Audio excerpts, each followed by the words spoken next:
আজকে ছিল একটা স্পেশাল দিন, সেটা হচ্ছে নবান্ন। আর আমাদের এখানে নবান্ন থেকে আমার বাপের বাড়ির নবান্নটা অনেক বড় করে অনুষ্ঠান হয়। তো সেই অনুষ্ঠানও তোমাদের সাথে শেয়ার করব। তবে তার আগে আমাকে তো গোপু সোনাকে দিতে হবে, আর আমাদের বাড়িরও নিয়ম যে নিজের বাড়ি নবান্ন আগে করতে হয়, তারপরে অন্য জায়গায় নবান্ন খেতে হয়। সেই জন্য মা বললো ও বাড়ি যে নবান্নে যাওয়ার আগে এই বাড়িতে নবান্নটা সেরে নিতে। এবার তোমরা অনেকেই জানো, অনেকেই আবার হয়তো জানো না। আমার এখানকার বন্ধুরা সকলেই জানো যে নবান্ন মানে কি, নতুন চাল আসলে সেটাকে সুন্দরভাবে তৈরি করে সব ফল টল দিয়ে মেখে টেকে ঠাকুরকে নিবেদন করে তারপরে আমাদের খাওয়া। হ্যাঁ, নবান্নর আবার অনেক জায়গাতে নতুন চালের ভাতও হয়, নতুন চালের পায়েসও হয়। তবে কি, ভাতটা আমাদের করা হয়নি, তবে নতুন চালের পায়েস করা হয়েছে। আর এই যে নবান্ন যেটা, সেটা মাখা হয়েছে। তবে দেখলে যে আমি এখানে একা নয়, অনেকেই আমাকে সাহায্য করছে। যেমন ধরো আমার এই যে ছোটো মেয়ে, ও কিন্তু আমাকে খুব সাহায্য করছে। আর টুনাই, ও অনেক সাহায্য করেছে, মানে আমার বড় মেয়ে। আর মা তো ওদিকে রান্নাঘরে ঢুকে পড়েছে। হ্যাঁ, আজকে অনেক রান্না হয়েছে জানো তো, আর সেই রান্নাগুলো সব মা করেছে। আজকে আর আমি কোনো রান্না করিনি। আমি তো মাঝে মাঝে তোমাদেরকে রান্না আমার শেয়ার করি, দেখাই যেদিন যেদিন করি।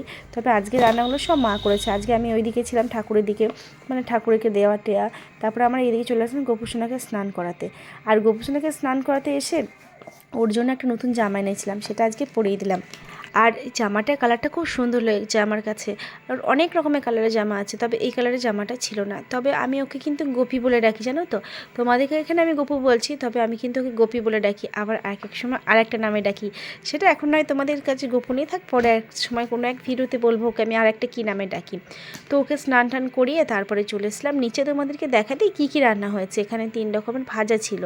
তারপরে এই যে নবান্নর এই ডালটা, এই ডালটা কিন্তু সারা বছর আমাদের বাড়িতে হয় না, তবে বছরে একবারই হয় এই নবান্ন উপলক্ষে।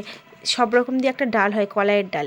তারপর তো দেখতেই পেলে ফুলকপির তরকারি হয়েছে, পাঁচমিশালি একটা তরকারি হয়েছে, মানে চচ্চড়ি যেটাকে বলতে পারো।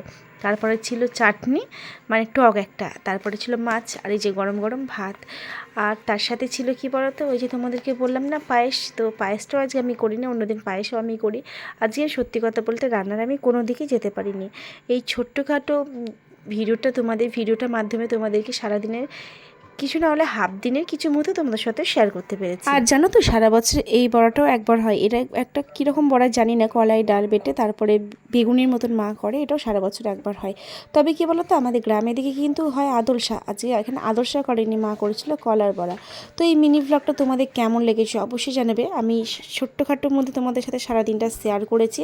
তোমরা ভালোবাসা দিয়ে একটু আমার পাশে থেকো। চলো আজকের মতন টাটা বাই, আসি। সবাই খুব ভালো থেকো, সুস্থ থেকো, টাটা।